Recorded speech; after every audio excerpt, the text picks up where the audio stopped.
1% or less actually make financial independence. So that means 99% of the people are living in a delusion.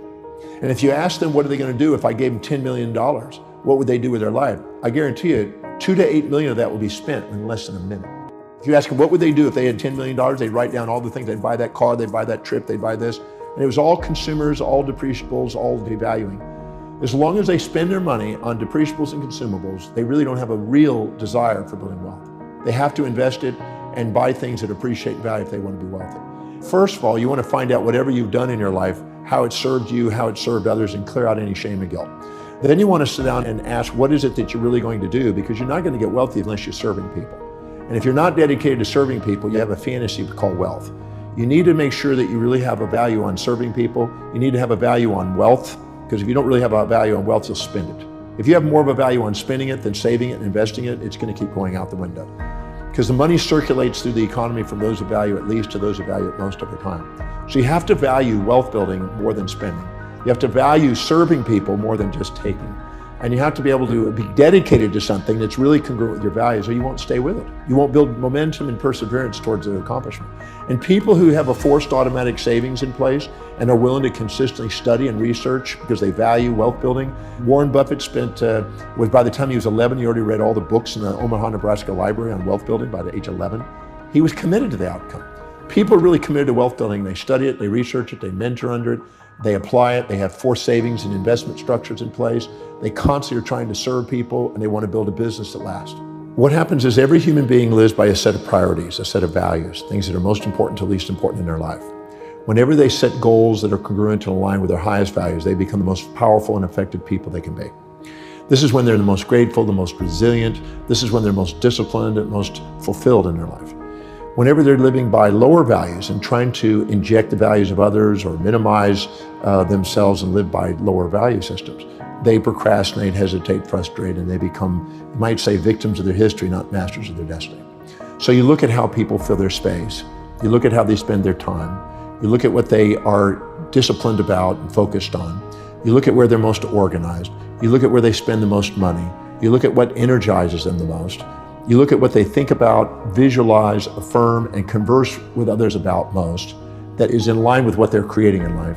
Look at what they're inspired by, what their goals are, and what they love learning. If you look and find the common threads to those questions, it'll narrow down to what you're dedicated to and what you spontaneously can't wait to get up in the morning and do.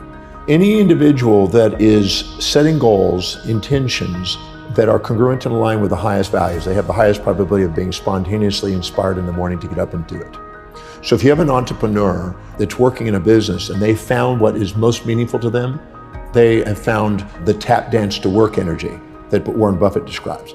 As Bill Pollack, who owns Drake Corporation, told me, he says, since 1951, since I found out what I love doing, I've never worked a day since.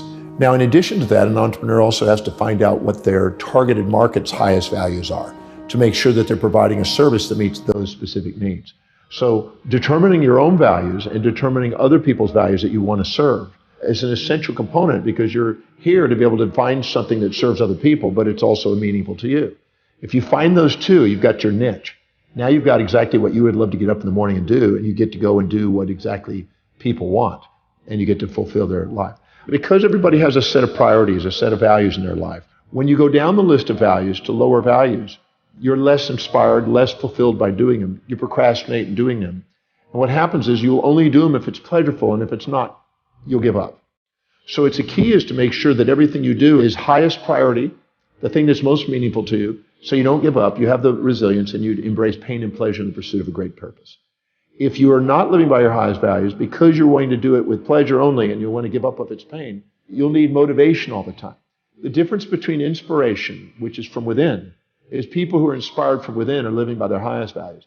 And people that need motivation from without are people that haven't found that highest value and are living by lower values. And they need constant incentives and motivation and only pleasure to keep them going. So I'm not a motivational speaker, and I don't promote motivation, because I think motivation is a symptom more than a solution. The animal is always having an impulse for that which is prey and pleasure, and an instinct away from that which is pain and predator. So our animal nature needs motivation. But our truest nature, our human nature, the one that activates the telencephalon in the brain, the executive centers of the brain, which allows you to be an executive and a leader in the world, transcends this pain, pleasure, amygdala reaction of the lower animal within us and allows us to function from an inner core mission that transcends that and allows us to be able to embrace pain, pleasure, support, challenge, ease, difficulties. Any complementary pair of opposites that you face along the way, you turn into on the way. If you're expecting to float across between two buildings, that's unrealistic expectation. Or if you're expecting yourself to do something that's truly not high on your values and not meaningful to you, you'll tend to give up. Or expecting some other human being to do something that doesn't abide by the laws of the universe, or expecting them to live outside their values. Because every human being makes decisions according to what will give them the greatest advantage over disadvantage, greatest reward over risk to their highest values. So if you expect yourself to do something that's not really meaningful to you, it sounds like a neat whim, but it's not really you, you're going to end up self-defeating and end up with the A, B, C, Ds of negativity. Internal anger and aggression, internal blame and feelings of betrayal, internal criticism and challenge, internal despondency, despair, and depression. And these A, B, C, Ds of negativity that you internally have, which some people call negative self-talk and negative self-behavior, is actually a feedback mechanism to make sure we're setting realistic expectations that are aligned with our real values. And we know that it's real if we can see it in our mind's eye, we see the strategy, we know the action steps, and it's obtainable. Now, those are the keys. When you do, you have a realistic expectation, you keep showing effort and evidence of manifesting what you want to manifest. The wisest thing to do is start with simple goals that you achieve and train yourself to do what you say. If you train yourself to do what you say, your piggy banks become biggie banks. Your little action steps become big dreams. And if you live congruently with your highest values, you have the highest probability of achievement and you won't give up on your goals. So if you set goals that are congruent, that are truly meaningful to you, and you start chunking them down into small enough bites, so you just keep doing things and keep rewarding yourself by accomplishing immediate steps, you'll end up manifesting things because you just strategize your way into the bigger game. So I always say that if you chunk the big project down into small bites and then down to everything that's within a time horizon and within your vision to see and do, you'll get it. You just stay with it long enough. If you stay perseverant towards an objective and exemplify action every day towards your objective, sooner or later everybody else kind of dies out and you're at the top. You just got to stay with it. Well, procrastination is the result of three primary things. It's an unclear vision. It is an unchunked vision. It means you're taking on too big a chunk without bringing it down to small enough bites that you can go and get it done. And it's not linked to your highest values. If you take the objective that you have, you make sure it is abide by the laws of the universe, it's doable. You make sure it really matches your highest values so it's linked. And the way you know that is if you can rattle off the reasons why you can do it and how it will help you fulfill your mission fluently. Because if you're fluent, you're congruent. Then you basically make sure it's chunked down to small action steps you can do, and you micromanage until you've proven you can macromanage. That means you do it into small baby steps every single day. If I do this, I'm one step closer. If I do this the next day, I do it one step closer. Break it down into such small steps that it's by the inch, it's a cinch. If you do, you won't procrastinate. Procrastinate means that you've unchunked it, unlinked it, and unclarified it. I think that people who think they're going to be positive all the time are delusioned. Just like a magnet, it has two sides, and you have two sides. And the more you set up a fantasy that has only one side, the more you get depressed when it doesn't match your fantasy. So I'm a realistic guy that sets real goals in real time with a balanced orientation, and I accomplish more by doing it than setting up fantasies and then having nightmares. So I'm not a positive thinking guy. I'm a balanced thinking guy. But when people are down, that you need the positive thinking. But when you're up and you're fantasizing and setting up fantasies and pies in the skies, you need some critical thinking to be able to put you back into reality.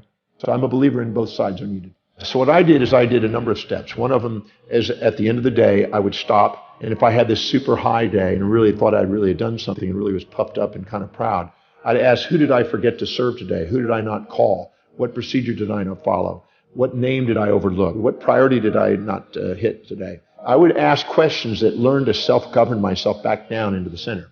And if I had a low day and I really thought, wow, what a real crazy day, I would ask, what did I accomplish? Who did I serve? What names did I remember?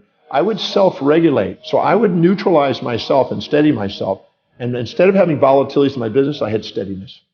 I also forced in savings. I didn't wait for profits. I forced profits in. I paid myself first. I built up a big cash reserve, so it decreases the volatility. It increases the client quality that I had. It increases the associations opportunities and alignments to greater opportunities in business. I made sure that I focused on the priorities each day, delegating lower priority things on a regular basis, because if I was going to do low priority things, I was going to keep myself in a low priority position. If you're doing what you love, it was Peter Lynch in his One Up on Wall Street back in the 90s, he said, if you're grateful for your job, if you love what you're doing, you're inspired by the vision, and you're enthusiastically working, that company's going up in value. And if you're going to buy a stock that you visited the company and see those 4 things. If those 4 things are in place, the company's going to go up in value, because that's 4 things that exemplify what's possible and draw and magnetize charismatically people to people who are doing those 4 things. A company can't grow without those 4 things.